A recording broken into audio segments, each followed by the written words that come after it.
Ada perasaan canggung yang tercipta di hati Dena saat semuanya berkumpul di ruang makan kecuali Mama Lira. Pak, Kak, Bang, aku minta maaf karena tadi pagi sudah dengan berani meninggikan suaraku di depan kalian. Ucap Dena dengan kepala yang menunduk, tak berani menatap orang-orang yang ada di depannya saat ini. Iya, Papa maafkan, tapi jangan ulangi lagi, kata Papa Delo yang diangguki oleh Dena. Kami juga minta maaf kalau seandainya dalam penyampaian kami ada kata-kata yang tak bisa kamu terima, kata Daniel. Tapi ketahuilah Dena, kami lakukan ini karena kami peduli dan sayang sama kamu. Timpal Calvin. Sudah, sekarang lebih baik kita makan. Mumpung sayur sopnya masih hangat, kata Santi memecah suasana. Santi mengambil piring papa mertuanya yang hendak mengambil makanan sendiri. Biar Santi ambilkan, Pak, kata Santi. Santi dengan telaten mulai memasukkan nasi dan satu persatu lauk serta sayur yang ada ke dalam piring. Baru setelah itu memberikannya pada Papa Delro. Terima kasih nak, ucap Papa Delro yang ditanggapi dengan seolah senyuman oleh Santi. Setelah itu Santi bergantian mengambilkan makanan untuk sang suami. Mau kemana? Tanya Calvin saat Santi mulai berdiri dari duduknya. Mau antar makanan ke kamar mama, jawab Santi. Kamu makan dulu, nanti setelah itu baru antar makanan ke mama, kata Calvin. Tapi Calvin, kasihan mama, kalau, kata Santi yang tiba-tiba terhenti. Biar aku aja yang antar kak, potong Dena. Tapi kamu sedang makan dek, sahut Santi. Tak apa kak, aku bisa makan di kamar bareng sama mama, kata Dena. Baiklah, kalau gitu aku siapin dulu makan untuk mama, kata Santi yang kemudian melangkah ke dapur guna menata nasi, sayur lengkap dengan air minum, serta lauk pauk di atas nampan. Semuanya kembali menikmati makan siang yang sekarang bertambah minus Dena. Enak nggak Pak? Tanya Reta. Enak, bahkan lebih enak dari biasanya, jawab Papa Delro. Apa adanya. Calvin dan Daniel pun membenarkan ucapan sang papa. Mereka benar-benar menikmati makanan yang tersaji dengan lahapnya. Ini semua masakan Kak Santi loh, kata Reta, yang membuat Papa Dero langsung menghentikan makanannya dan menatap ke arah menantu pertamanya. Wah, kalau gini caranya, kamu yang masak terus. Bisa-bisa Papa jadi gemuk Santi, kata Papa Delro. Kak Calvin harus hati-hati dan lebih banyak olahraga nih. Bisa-bisa tuh perut yang tadinya six pack jadi one pack, ujar Daniel yang diikuti galak tawa dari yang ada di sana kecuali Calvin. Ini semua bukan hanya Santi yang masak kopa, ada Reta dan Dena juga yang bantuin tadi, kata Santi. Wah, semakin ada kemajuan ini, seloro Papa Delro yang membuat semuanya tertawa. Mama, panggil Dena yang baru saja masuk ke dalam kamar Mama Lira dengan nampan di tangannya. Mama Lira yang tadinya tidur dengan posisi menyamping, menghadap ke sebelah kiri membelakangi arah pintu pun, langsung membalikkan badannya ketika mendengar suara sang putri. Dena, lirih Mama Lira. Mam, Dena minta maaf. Gara-gara Dena darah tinggi Mama jadi kambuh, ucap Dena penuh sesal. Ini bukan sepenuhnya salah kamu sayang. Jadi kamu gak perlu merasa bersalah seperti ini, kata Mamlita dengan tangan yang sudah menghapus air mata di pipi Dena. Dena duduk di tepi ranjang dengan Mama Lira yang duduk bersandar di headboard. Mama makannya. Ini Dena bawa makanan untuk Mama dan Dena, kata Dena dengan sedikit mengangkat nampan yang masih berada di tangannya. Sepertinya enak deh, kata Mama Lira menatap ke arah makanan yang putrinya bawa. Ini yang masak Kak Santi loh Mam. Aku sama Kareta tadi juga ikut bantu, kata Dena memberitahu. Wah, benarkah? Mama jadi nggak sabar buat nyicipin masakan ketiga putri Mama, kata Mama Lira yang begitu excited dengan masakan yang dibawa Dena. Mama dan putri bungsunya itu makan dengan lahap sambil sesekali bercerita juga tertawa. Keadaan yang tadi pagi tegang kini sudah kembali lagi ceria walau tak seperti semula.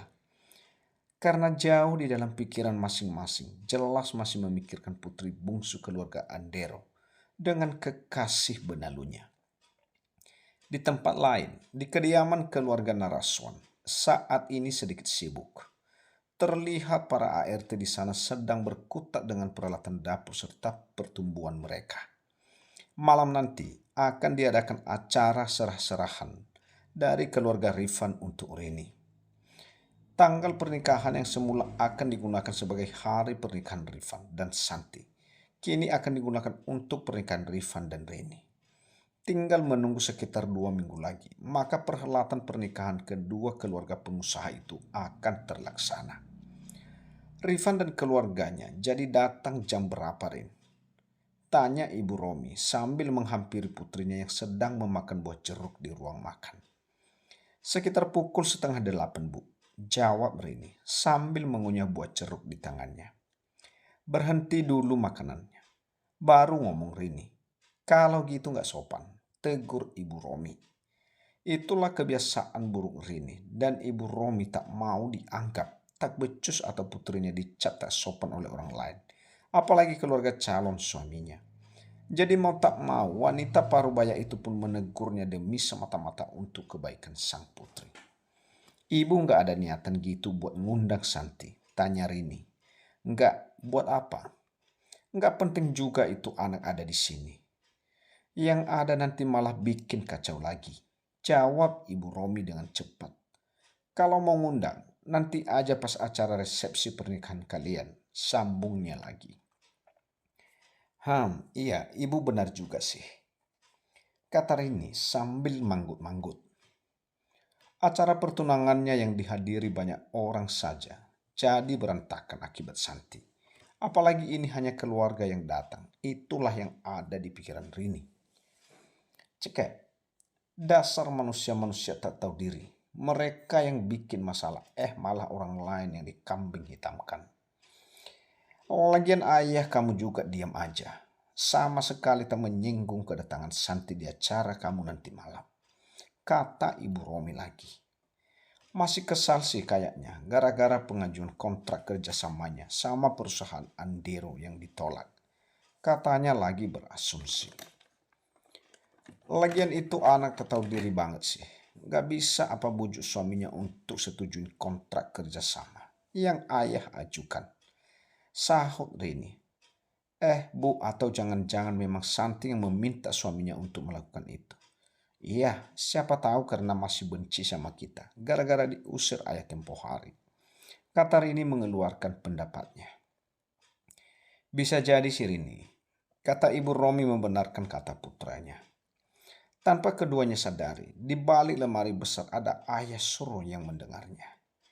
Beliau yang tadinya hendak ke dapur mengambil minum terpaksa digurungkan saat mendengar pembicaraan istri dan anak tirinya mengenai putrinya.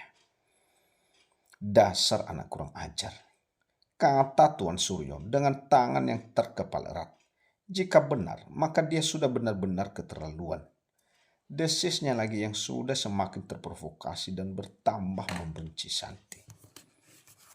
Malam ini, seusai makan malam, Santi dan Calvin memutuskan untuk kembali ke rumah mereka.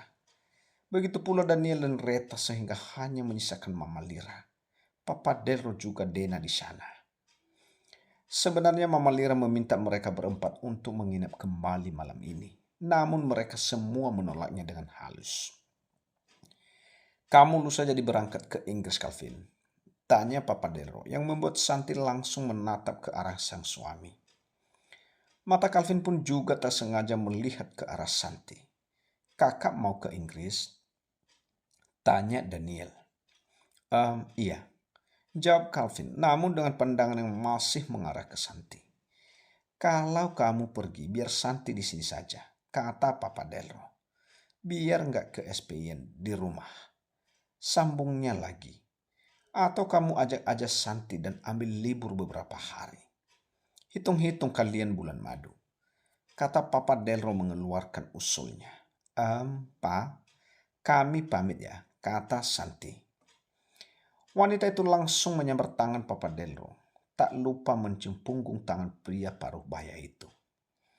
Tadi, baik Santi, Calvin, dan Neil juga Reta sudah berpamitan sama Mama Lira di kamar. Santi pun langsung bergegas pergi tanpa menunggu Calvin terlebih dahulu. Ada perasaan sedih, tapi juga dongkol di hatinya. Rasanya seperti tak dianggap sampai harus tahu dari orang lain jika suaminya akan pergi ke luar negeri. Melihat gelakan tak mengenakan dari sang istri, Calvin pun langsung buru-buru mengejarnya. Melihat Santi yang berdiri tepat di samping mobilnya, membuat Calvin memelankan langkah kakinya. Tak ada pembicaraan yang mengiringi perjalanan mereka hingga sampai rumah. Tanpa basa-basi, Santi langsung turun dan keluar ketika mobil Calvin berhenti. Calvin yang merasa sedari tadi diacuhkan oleh Santi pun dengan tergesa menyusulnya. Santi, Santi, panggil Calvin yang sama sekali tak dihiraukan sama yang punya nama. Begitu masuk kamar, wanita itu pun langsung membersihkan TBH-nya. Dan setelah itu, langsung berbaring mengambil posisi untuk tidur. Sedangkan Calvin, pria itu ketika hendak masuk ke dalam kamar harus diurungkan karena mendapatkan sebuah telepon yang tak lain dan tak bukan dari sang asisten. Tentu saja yang dibahas oleh kedua orang itu tak jauh-jauh dari masalah pekerjaan. Ceklet. Calvin yang melihat Santi di RNCG memilih untuk membersihkan tubuhnya terlebih dahulu baru menghampiri sang istri. Grab. Calvin ML TBH Santi dari belakang dan sedikit menariknya sehingga membuat tubuh wanita itu menempel sempurna dengan TBH-nya. Santi, panggil Calvin setengah berbisik tepat di telinga Santi. Santi, panggil Calvin kembali. Santi, yang merasa sedikit risih bercampur meremang karena terpaan nafas Calvin yang mengenai leher bagian belakangnya. Mau tak mau membuat Santi menjawabnya meski dengan gumaman.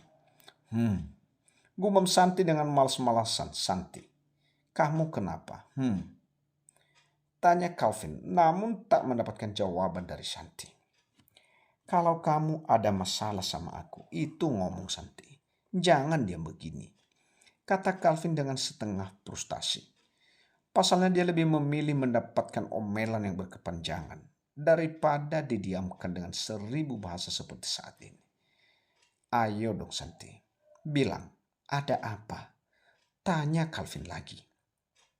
Gak apa-apa, sahut Santi. Ayo tidur, ini sudah malam. Besok baik aku ataupun kamu harus pergi kerja, kata Santi lagi. Santi pun kembali mencoba untuk menutup kedua matanya hingga lama-kelamaan dirinya yang hanya berpura-pura untuk tidur menjadi benar-benar tidur. Calvin yang mendengar deru nafas Santi yang sudah mulai teratur mulai ikut memejamkan matanya.